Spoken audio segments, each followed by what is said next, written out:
Hello viewers, আসসালামু আলাইকুম। Welcome to my channel Lakshmi's kitchen Ichchheguri. আশা করি আপনারা সবাই ভালো আছেন। আমরা আলহামদুলিল্লাহ ভালো। এখন আমি বানাচ্ছি শামি কাবাব একটু অন্যরকম করে। আমি এই যে ধনিয়া পাতা, পেঁয়াজ, তারপরে কাঁচামরিচ কুচি আর ভাজা মরিচ একটা দিয়ে, ভাজা মরিচ বেশি দিব না, অল্প করেই দিয়ে মাংসের কিমাটা আর ডালটা একসাথে মিশিয়ে নিলাম। অন্যরকম বললাম এই কারণে, কারণ কিমাটা আমি একটু সিদ্ধ করে আলাদা করে করেছি।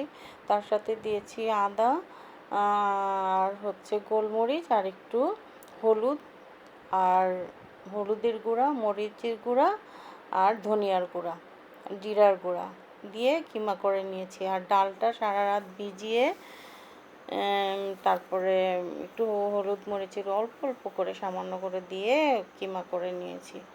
আর তারপরে ওই যে এখন এগুলো ভালো করে মিক্স করে তারপরে তো যে ধনিয়া পাতা, সরিষার তেল এগুলো দিয়ে ভালো করে মিক্স করে তারপরে শামি কাবাবটা গোল গোল করে বানিয়ে নেব।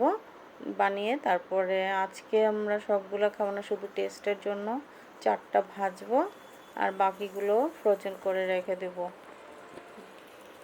তো এই 4টা ভেজে আমি তেলটা আগেই চুলোতে বসিয়েছিলাম একটু গরম হওয়ার জন্য, কারণ কি গরম তেলে ছাড়া ভাজলে পরে ভেঙে যাবে।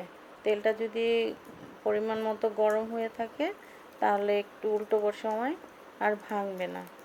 আর আরেকটা কথা আগেই বলে রাখি, আপনাদের যদি ভালো লাগে একটু তাহলেই আমি অনেক খুশি, এবং প্লিজ সাবস্ক্রাইব মাই চ্যানেল আর লাইক কমেন্ট করবেন আশা করি।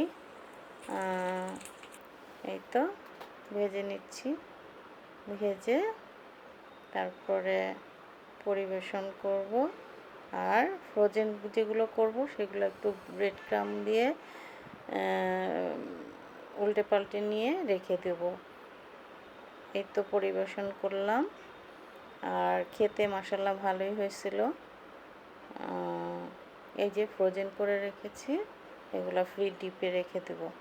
যখন কেউ মেহমান টেহমান আসবে বা আমাদের যখন খেতে ইচ্ছে করবে তখন আমরা নামিয়ে নিয়ে খেয়ে নেব। আল্লাহ হাফেজ।